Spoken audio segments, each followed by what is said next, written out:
सबने लिख लिया। तो ये अपना उत्तल दर्पण था। अब हम पढ़ेंगे अवतल दर्पण के बारे में।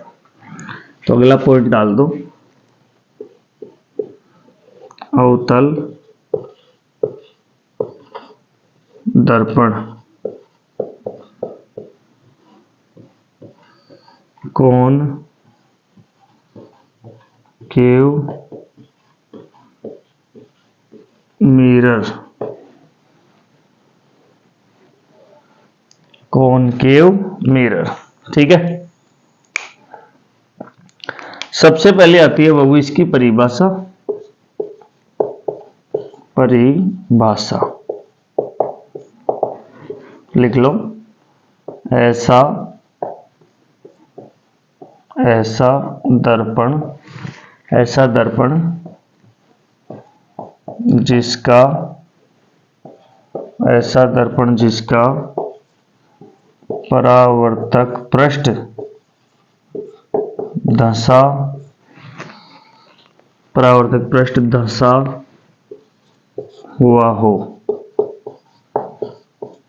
वह दर्पण, वह दर्पण अवतल दर्पण, अवतल दर्पण कहलाता है। देखो भाई, ऐसा दर्पण जिसका परावर्तक पृष्ठ क्या हो, धंसा हुआ हो, परावर्तक पृष्ठ धंसा हुआ हो, इसको अंडरलाइन कर लेना। परावर्तक पृष्ठ धंसा हुआ हो, वह दर्पण कौन सा दर्पण कहलाता है, अवतल दर्पण। जैसे ये तो पहली बात हो गई, इसमें आपको ये तो पहली बात करनी है।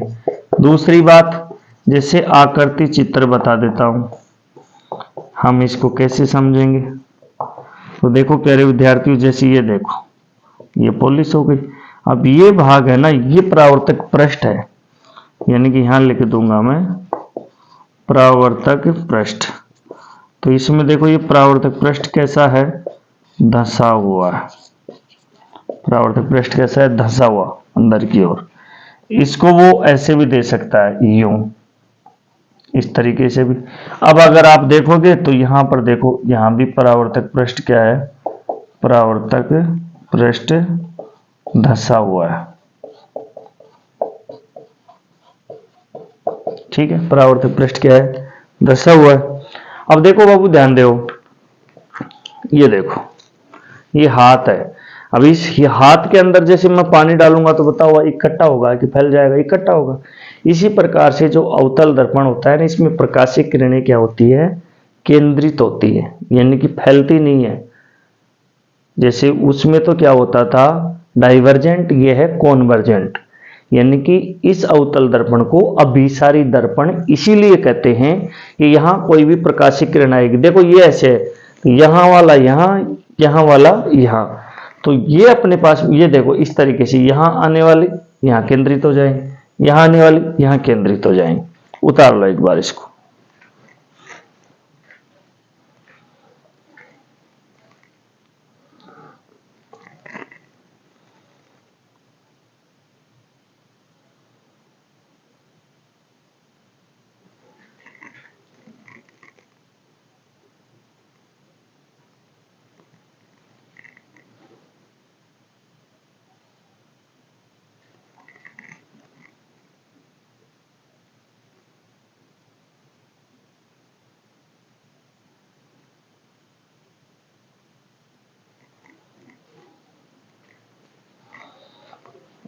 उतार लिए। तीसरी बात देखते हैं इसमें,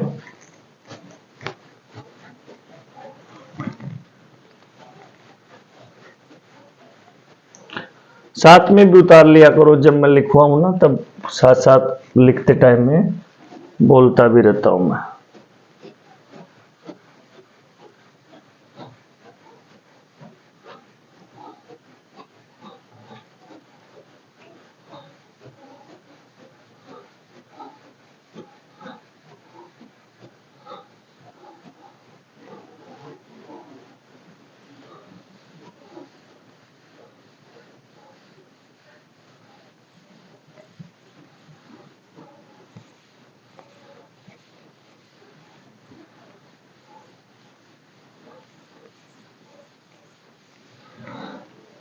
ठीक है भाई। तीसरी बात देखते हैं।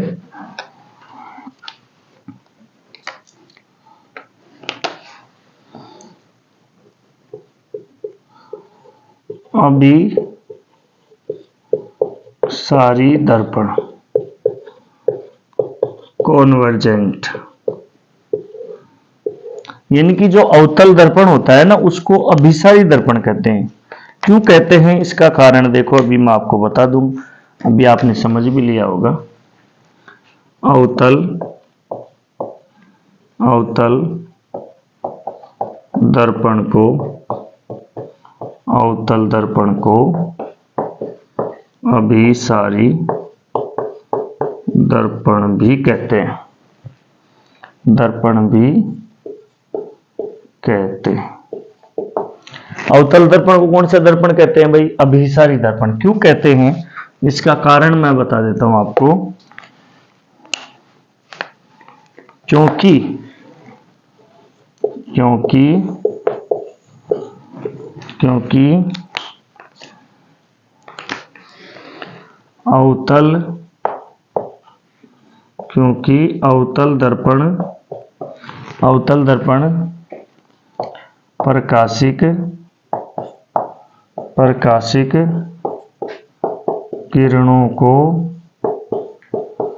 प्रकाशिक किरणों को परावर्तन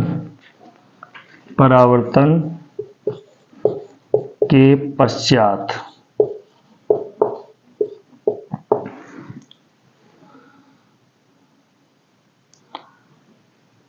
प्रकाशिक किरणों को परावर्तन के पश्चात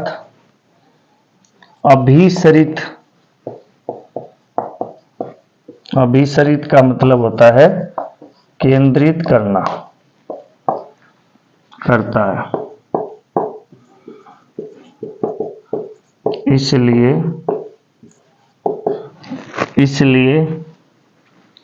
अवतल दर्पण को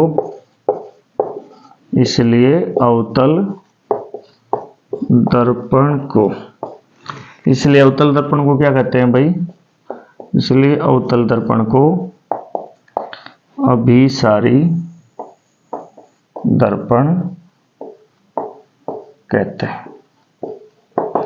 इसलिए अवतल दर्पण को क्या कहते हैं भाई? अभिसारी दर्पण कहते हैं।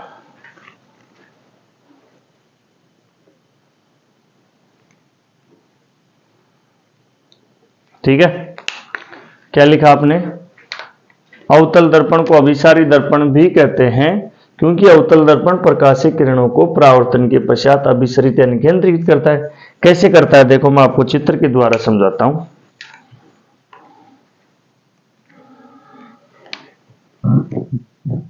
देखो भाई, ये कौन सा दर्पण है? अवतल दर्पण है। ये यहां पर मैंने क्या खींच दिया? मुख्य अक्ष। अब यहां से देखो प्रकाशिक किरणें आएंगी,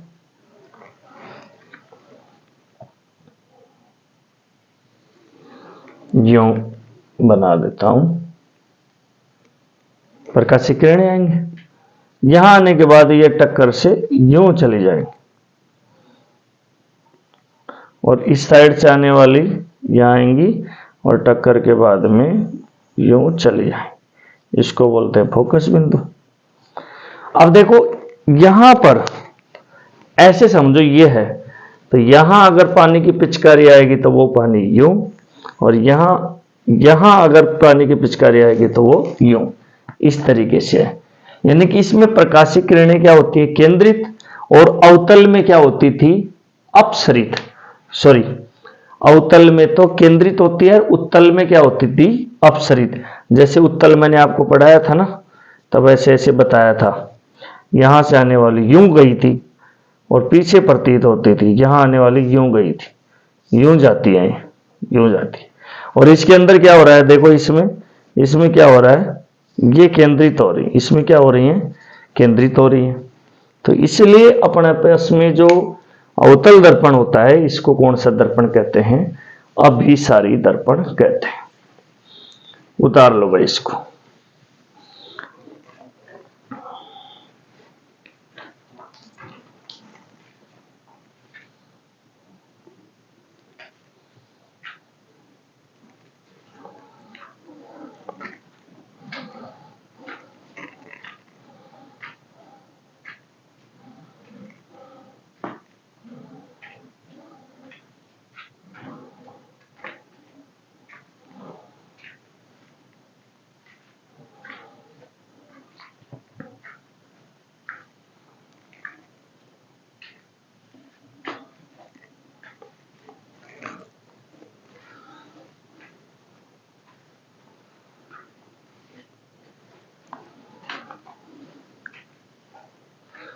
उतार लिए सबने। अब हम पढ़ेंगे अवतल दर्पण में बनने वाले प्रतिबिंबों की स्थितियां। तो देखो,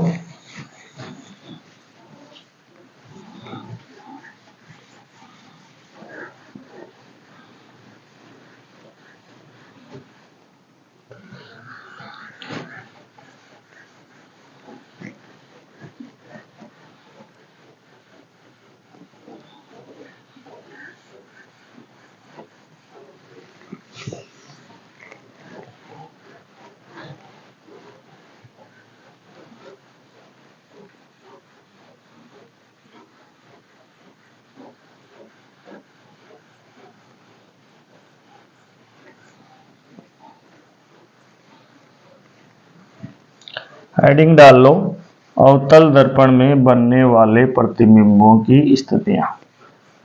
यहां से भी कई बार परीक्षा में प्रश्न आता है।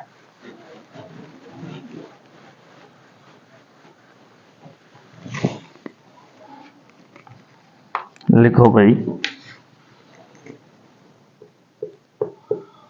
अवतल दर्पण में बनने वाले प्रतिबिंबों की स्थिति, आकार, प्रकृति और आवर्धन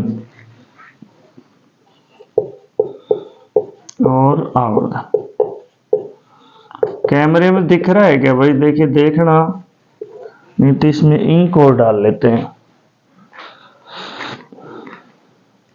दिख रहा है सबको? चलो, अवतल दर्पण में बनने वाले प्रतिबिंबों की हम पढ़ने वाले हैं भाई स्थिति। कैसा, कहां पर रखेंगे तो आकार क्या होगा, प्रकृति क्या होगी और आवर्धन क्या होगा। इसमें सबसे पहले बात हम स्टार्ट कर रहे हैं, जब बिंब अनंत पर हो।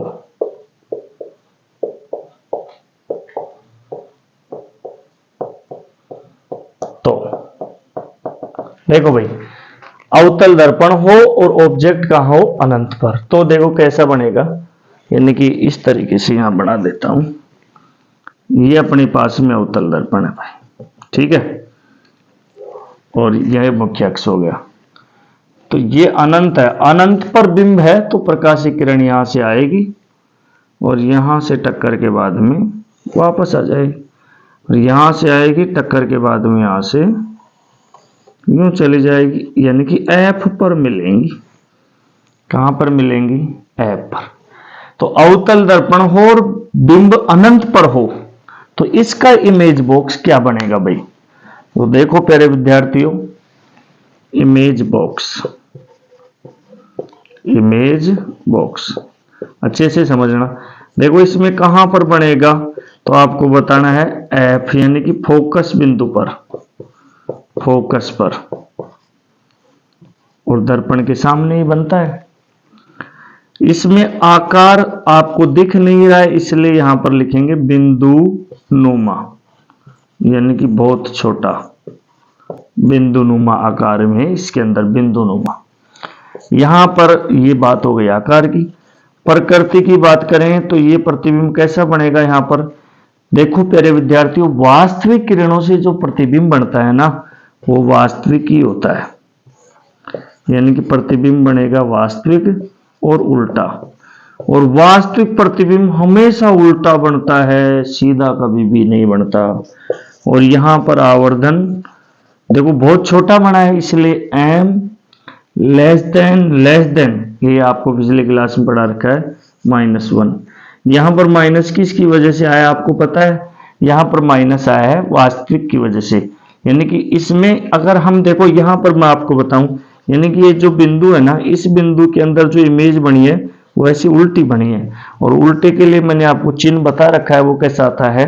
माइनस का आता है। तो देखो ध्यान दो, यानी कि अवतल दर्पण में अगर बिंब अनंत पर हो, अवतल दर्पण में अगर बिंब कहाँ हो, अनंत पर, तो प्रतिबिंब कहाँ पर बनेगा, फोकस पर। आकार होगा बिंदुनुमा, और प्रकृति कैसी होगी, वास्तविक और उल्टा, और आवर्धन होगा m << -1। ठीक है, आगे चलते हैं। और यहां पर ये तो अपने पास में यहां सी होता ही है। दूसरा देखो, इसमें दूसरा पार्ट, इसको तो उतार लो आप, यहां लिख देता हूं सेकंड।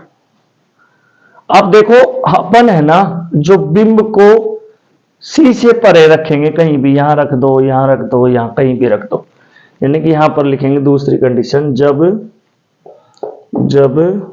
बिंब सी से परे हो, सी का मतलब है वक्रता केंद्र, सी से परे हो तो सी से परे हो तो कैसा बनेगा भाई, देखो, अगर सी से परे हो तो कैसा बनेगा, तो यहां पर देखो, ये अपने पास में कौन सा दर्पण है, अवतल दर्पण।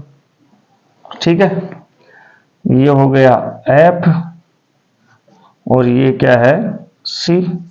अब ये कह रहा है सी से परे हो, यानी कि यहां पर है। ठीक है, ए और बी, तो यहां से प्रकाशीय किरण जाएगी, वो तो यहां चली जाएगी, और यहां से यूं आ जाएगी। ठीक है, अब एक किरण जो है बाबू, वो यहां से गुजरेगी, यहां से,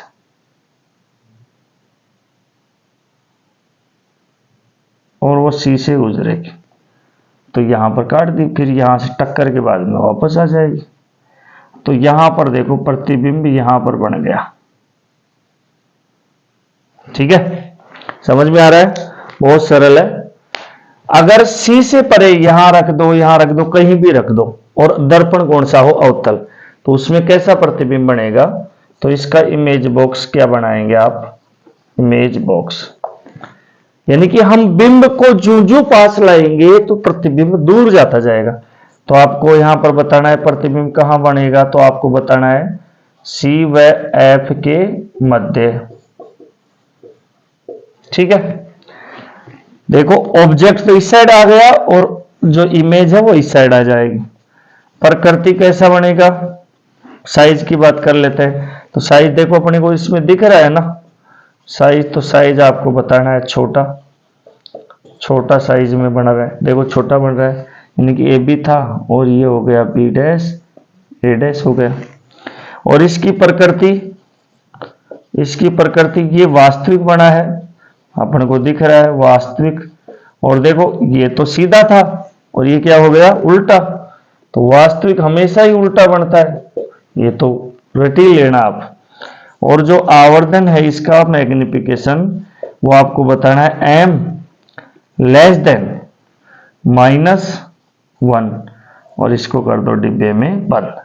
दो कंडीशन हो गई बाबू अपने पास में, देखो, पहली कंडीशन तो क्या हो गई, जब अनंत पर हो, तो अगर अनंत पर होगा तो अपने पास में एफ पर बनेगा, आकार बिंदुनुमा, प्रकृति वास्तविक और उल्टा, और आवर्धन m <<-1। और अगर बिंब सी से परे कहीं भी हो, यहां पर, यहां पर, यहां पर कहीं भी हो, तो अपने पास में प्रतिबिंब बनेगा सी व एफ के बीच में। उतार लो।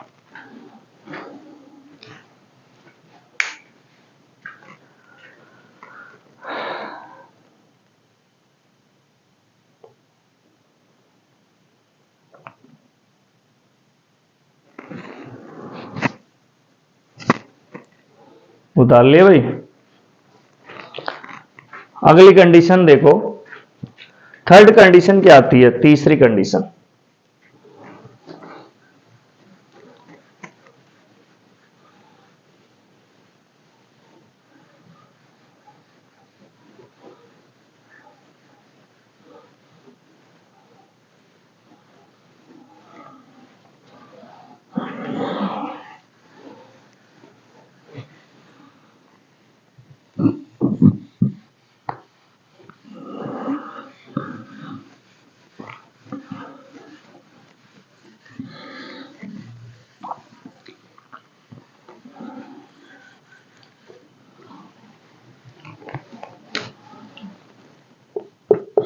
अब बता सकते हो भाई, ऑब्जेक्ट को अपन लाएंगे सी पर, तो यहां पर लिखेंगे जब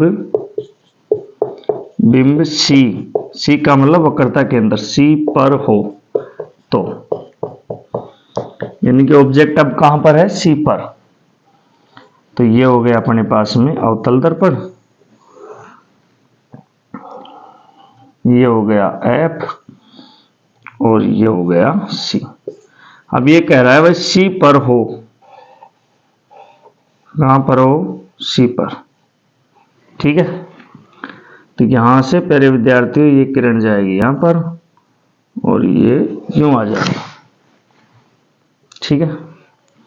और ये यहां से अब यूं गुजरेगी ऐप से, और ऐप से गुजरने के बाद में ये वापस आएगी, तो देखो यहीं पर प्रतिबिंब बन जाएगा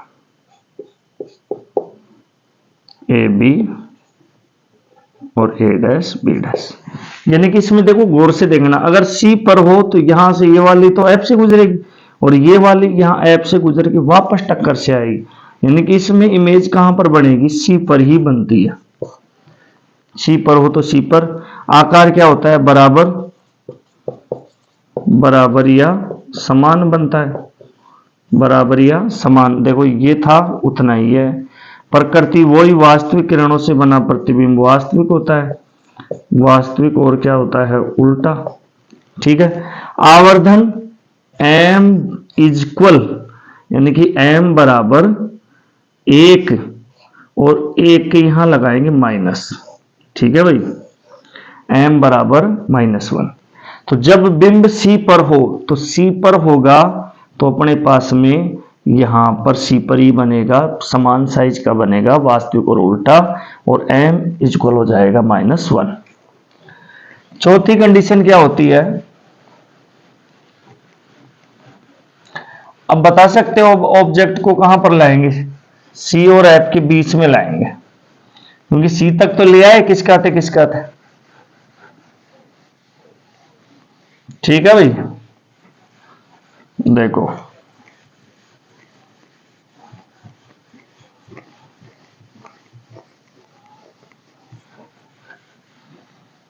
देखो चौथी कंडीशन, जब जब बिंब सी व एफ के मध्य हो तो, अब देखो सी और एफ के बीच में ला रहा हूं भाई इसको मैं, ये देखो, फिर लास्ट में एक नजर में बताऊंगा मैं आपको, ये एफ और ये है सी, तो सी और एफ के बीच में यानी कि यहां पर ऑब्जेक्ट है, ठीक है। तो यहां पर अगर ऑब्जेक्ट है तो ये यहां से यहां गुजरेगी और ये एफ से आ जाएगी, ठीक है भाई, और ये यहां से गुजरेगी और ये यूं आ जाएगी, तो यहां पर बनेगा अपने पास में प्रतिबिंब, ये था ए बी और ये है ए डैश बी डैश, यानी कि यहां क्या हुआ, इमेज कहां पर बनेगी, सी से परे, सी से परे। भाई जो जो हम बिंब को दर्पण की ओर ले जाएंगे त्यों त्यों प्रतिबिंब दर्पण से दूर जाता जाएगा। साइज क्या बनेगा, अब देखो समान साइज नहीं है, बड़ा है लेकिन बहुत बड़ा भी नहीं, तो बड़ा लिख देंगे, वास्तविक किरणों से बना है इसलिए यहां पर लिख देंगे वास्तविक व उल्टा, वास्तविक और उल्टा। और आवर्धन क्या आएगा अब यहां पर, अब आएगा m greater than -1, m greater than -1 है। उतार लो बाबू इसको,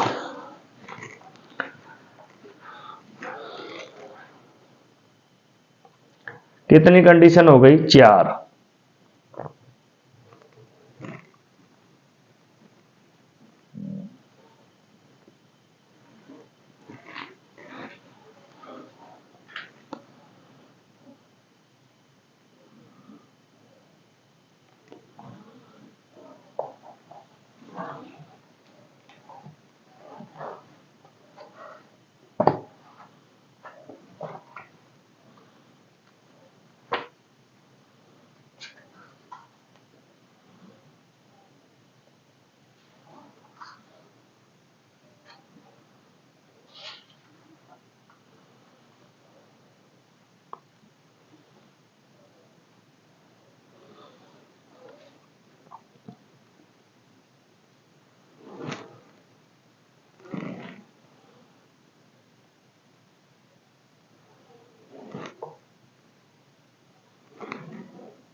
सबने लिख लिया।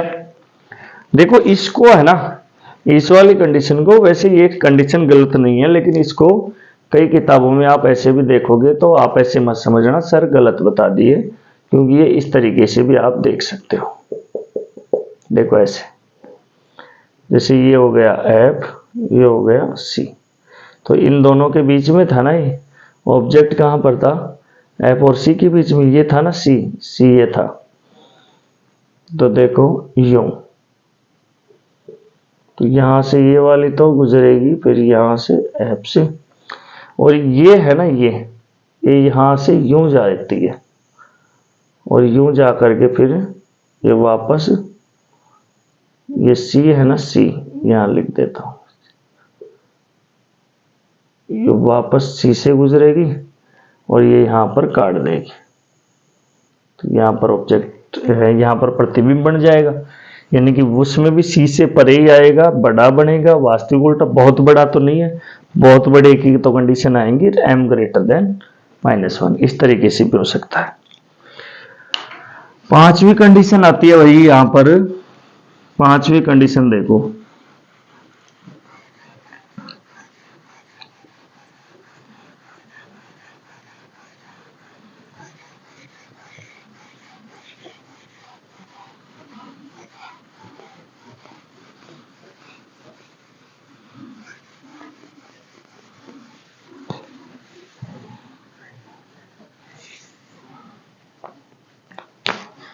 अब बता सकते हो कहां पर लाएंगे ऑब्जेक्ट को, अब लाएंगे ऐप पर। जब बिंब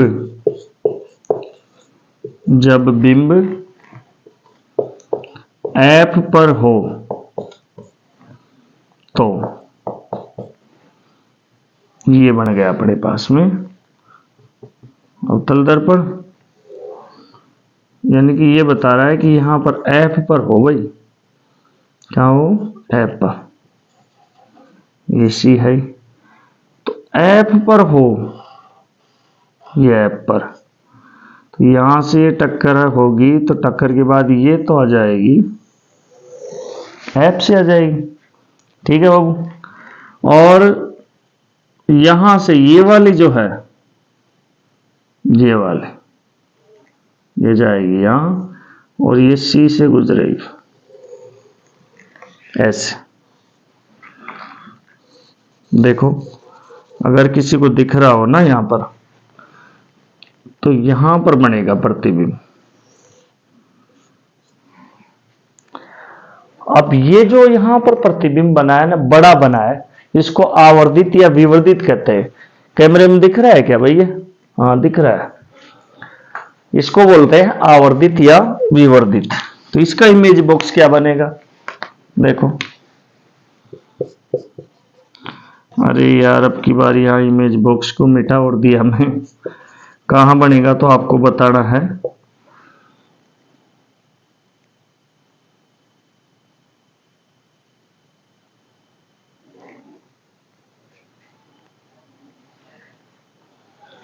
एक बार चेक करते हैं, C व F के बीच में आ गया, F पर है, हाँ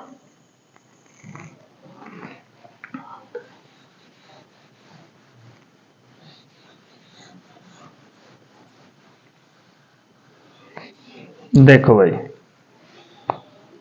यहां से ये किरण आएगी ना,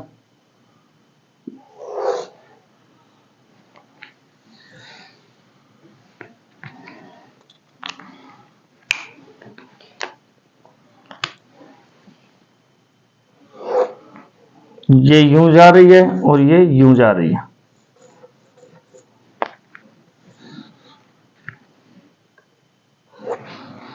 अब देखो ये जो किरणें है ना, ये किरणें यहां पर मिलेंगी नहीं, आगे जरूर मिलेंगी, कन्फर्म है, यानी कि यहां पर नहीं मिल रही है लेकिन आगे मिलेंगी। अब आगे गुरुजी कहां पर मिलेंगी, तो ये मिलेंगी प्यारे विद्यार्थियों अनंत पर, पता नहीं कहां मिलेंगी लेकिन मिलेंगी जरूर। तो कहां बनेंगी, मिलेंगी, ये अनंत पर मिलेंगी। तो यहां पर प्रतिबिंब कहां पर बताओगे आप, अनंत पर। और ये जो प्रतिबिंब होगा उसकी प्रकृति कैसी बताओगे, वास्तविक किरणों से ही बनेगा, इसलिए इसकी प्रकृति भी आपको बतानी है, वास्तविक और उल्टा। ठीक है भाई। और इसका आवर्धन क्या बताओगे बाबू, सॉरी आकार, आकार भी लिख देते हैं, आकार। तो इसका आकार है ना जो विवर्धित लिखा हुआ आएगा ऑप्शन में, विवर्धित। विवर्धित का मतलब होता है बहुत बड़ा, विवर्धित का मतलब होता है बहुत बड़ा। और इसका आवर्धन क्या बताओगे आप, इसका आवर्धन बताएंगे बाबू m ग्रेटर देन -1, ये इसका आवर्धन हो जाए। ये तो देखो बड़ा था इसलिए m ग्रेटर देन -1, और ये बहुत बड़ा है इसलिए m ग्रेटर देन -1 हो गया। ठीक है। अब लास्ट छठी कंडीशन बता देता हूं। इसमें क्या है कि 6 कंडीशन बनती है भाई, फिर इसको एक नजर में और देख लेंगे।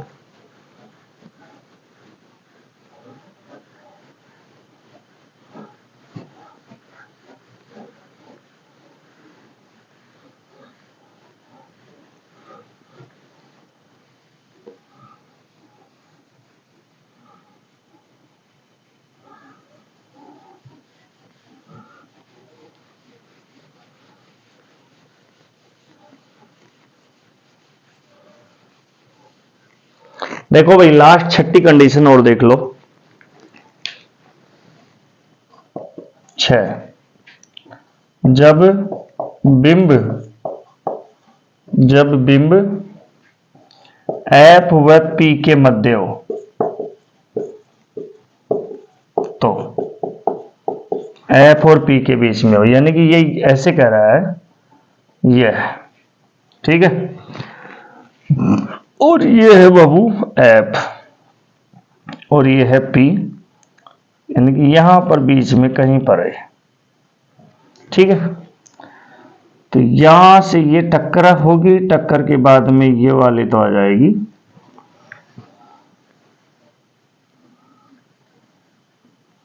हाथ से खींचते टाइम थोड़ा थोड़ा टेढ़ी हो जाती है भाई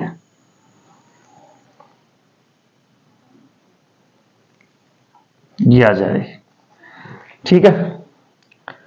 और ये अपने पास में क्या है C,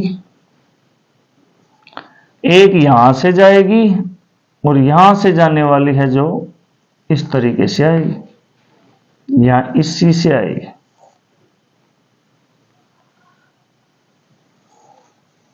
ऐसे, ठीक है।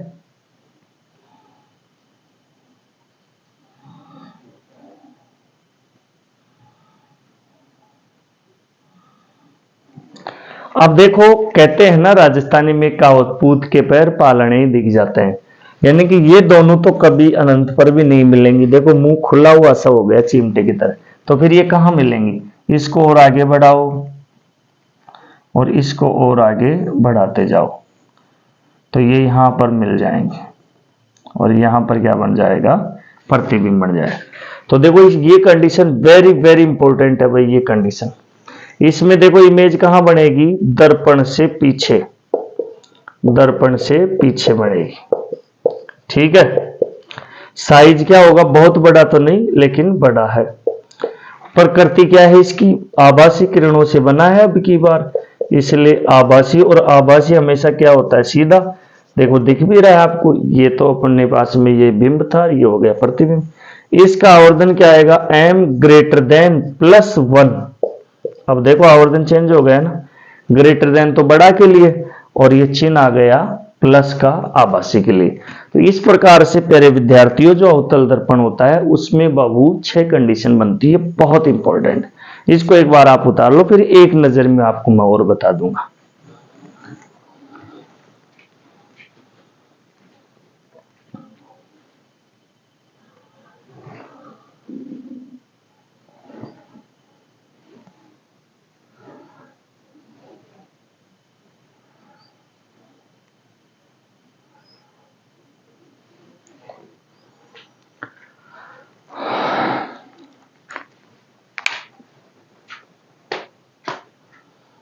इसको वैसे मैं साइड में हट जाता हूं ना, तब इसको रोक लिया करो, वीडियो को पाज करके फिर आराम से बना लिया करो।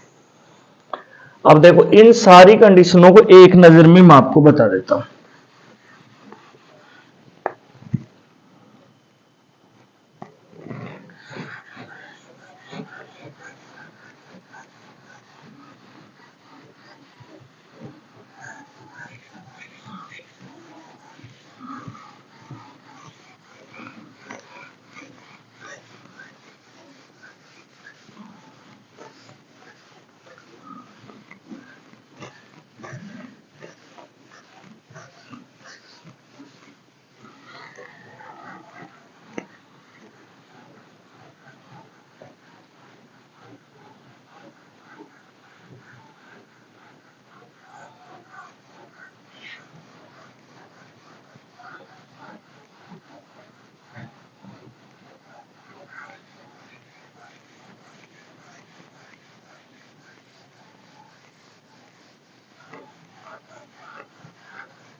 ठीक है भाई। अब देखो इसको एक नजर में बता रहा हूं, एक नजर में याद करने का तरीका बता रहा हूं भाई। एक नजर, ये अपने पास में है अवतल दर्पण, ठीक है। इसमें देखो पहली कंडीशन क्या थी, अनंत पर होगा, ये अपने पास सी है और ये एफ। अनंत पर होगा तो इमेज कहां पर बनेगी, एफ पर। फिर यहां पर आए सी से परे 2 नंबर पर, तो यहां पर इन दोनों के बीच में बन गई, ठीक है।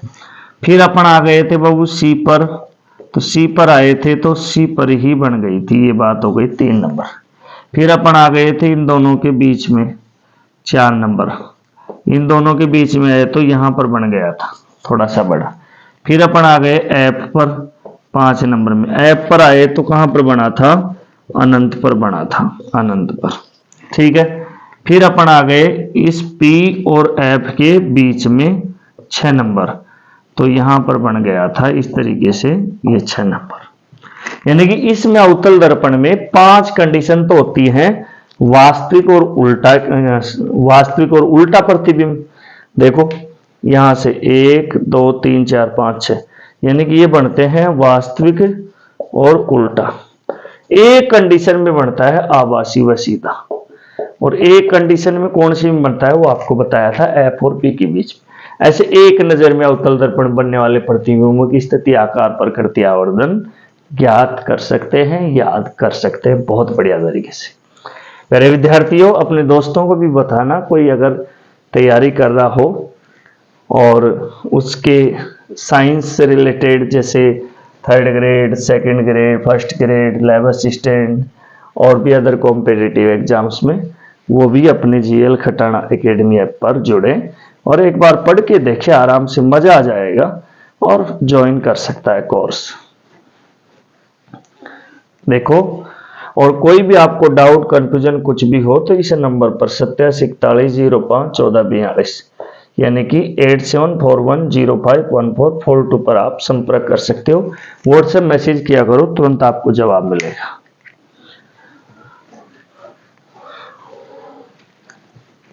ये अवतल दर्पण भी हमने पढ़ लिया। अब हम बात करेंगे कि जो ये अवतल दर्पण होता है, इस अवतल दर्पण के भाई उपयोग क्या है, फिर अपना अवतल दर्पण पूरा हो जाएगा।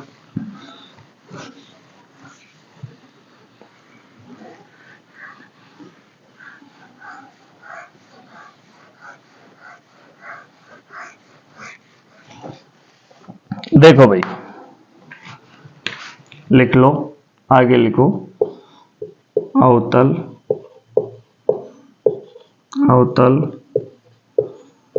दर्पण के उपयोग। ये सरल सी की बात है, लेकिन ये भी हमको ध्यान रखना चाहिए, यहां से भी कई बार आ जाता है। देखो अवतल दर्पण प्रकाशीय किरणों को केंद्रित करता है, कॉन्वर्जेंट इसलिए तो कहते हैं, इसलिए कागज को जला सकता है। इसलिए इसके उपयोग किस किस में कर सकते हैं, देखो सौर कुकर में करते हैं, सौर कुकर और सौर भट्टियों में।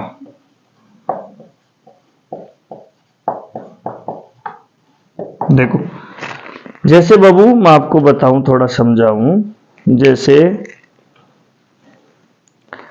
जैसे ये सौर कुकर है, तो सौर कुकर क्या है कि एक तरीके से छोटा भगोना होता है, उस तरीके से आता है, या श्रृंगार पेटी की तरह कह सकते हैं। तो उसका ढक्कन अपन खोलते हैं ना, तो ऐसे ढक्कन खोलेंगे तो उस ढक्कन के अंदर एक अवतल दर्पण होगा। उसको दिन में ही काम करता है, सूरज की रोशनी में। तो सूर्य की रोशनी उस अवतल दर्पण पर आएगी, तो वहां आने के बाद यूं होगा, वो किरणों को केंद्रित करेगा। केंद्रित करने के बाद में वो सारे की सारी किरणें परावर्तन के बाद, यानी कि परावर्तन होते ही नीचे एक छोटी सी कटोरी नुमा भट्ठी सी होती है उसके अंदर, वहां पर वो किरणें आएंगी। उसमें काले रंग की उच्च क्वालिटी की पॉलिश होती है। काला रंग उसमें का क्या होता है, अच्छा अवशोषक।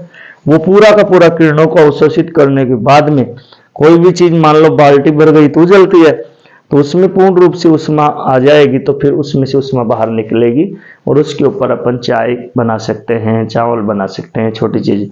और सौर भट्टी होती है, उनके अंदर बड़ा अवतल दर्पण होता है। यानी कि यूं इस तरीके से भी अपन इसको समझ सकते हैं। देखो, थोड़ा सा हिंट के लिए बता देता हूं। जैसे ये देखो,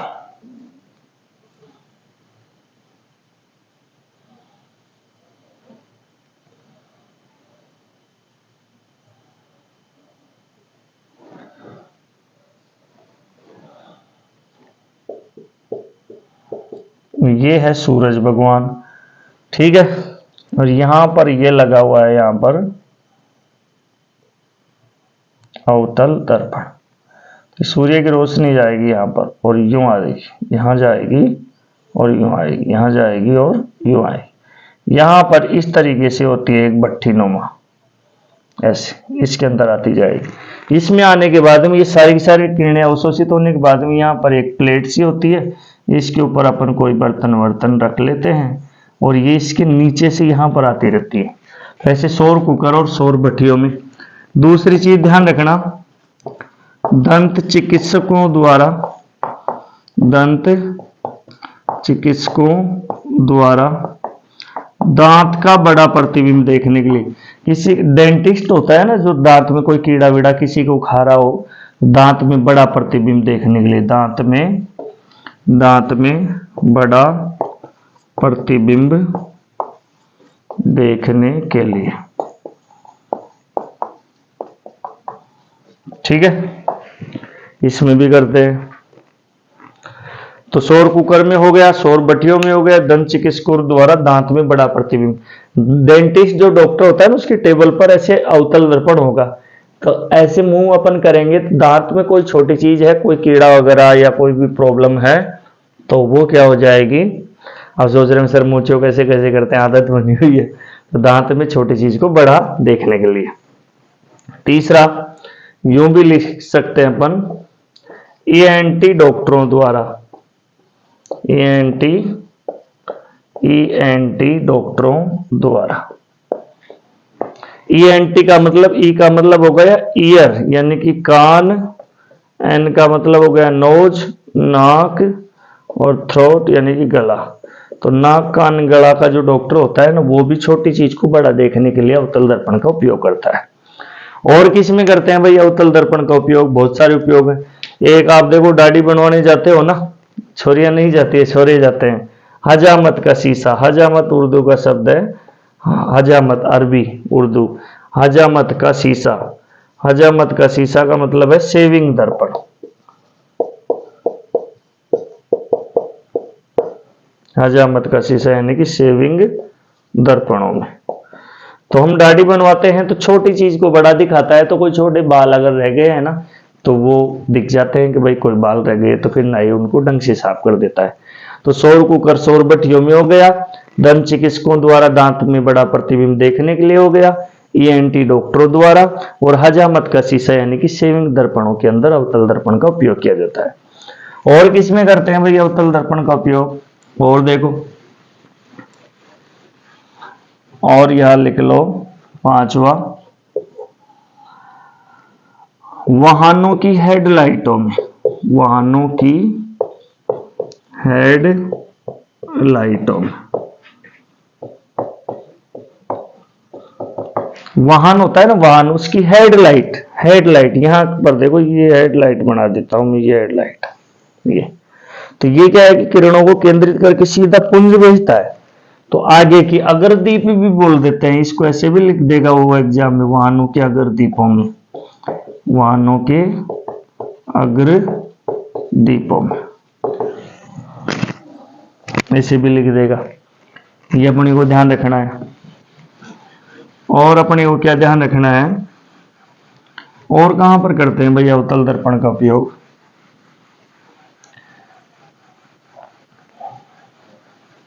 अगर आपको कोई ऐसे बोल दे कि भाई कागज को जलाना है, एक दर्पण ले लो, कोई सा भी उठा लो इन दर्पणों में से, तो कागज को जलाने के लिए कौन सा दर्पण उठाओगे आप, अवतल दर्पण, क्योंकि ये प्रकाशिक किरणों को क्या कर देता है, केंद्रित कर देता है भैया, प्रकाशिक किरणों को क्या कर देता है, ये केंद्रित कर देता है।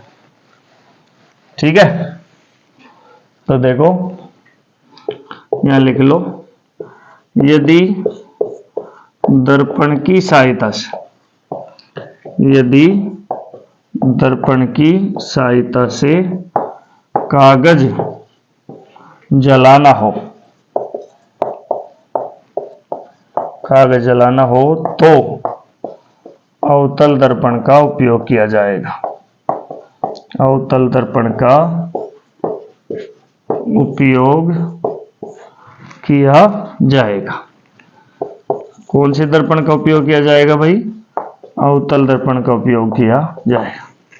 ठीक है, और किस में करते हैं अवतल दर्पण का उपयोग बता सकते हो, बड़े स्तर पर अवतल दर्पण को परवलयिक दर्पण भी कहते हैं, पैराबोलिक, परवलयिक दर्पण,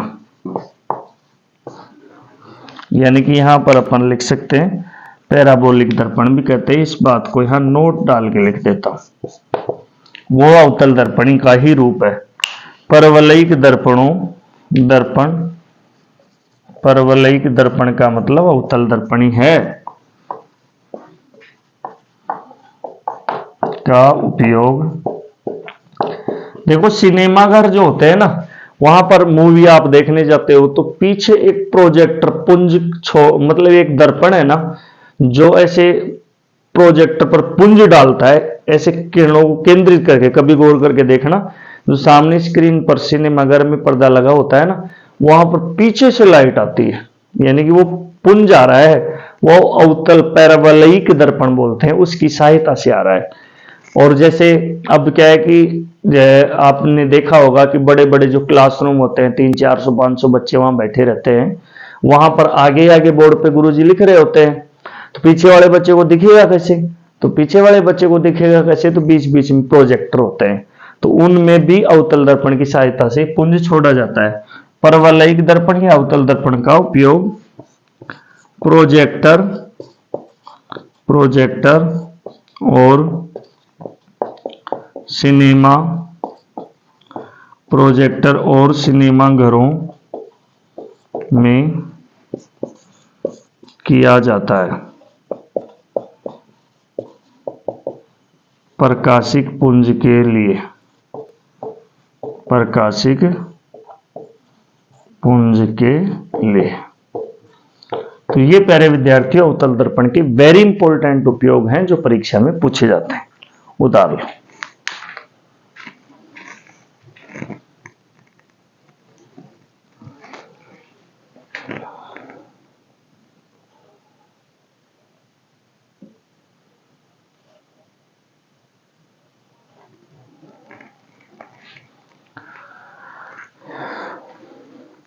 तो आज की क्लास में अपने उत्तल दर्पण और अवतल दर्पण कंप्लीट हुआ, बाकी अध्ययन करेंगे अगली क्लास में। धन्यवाद।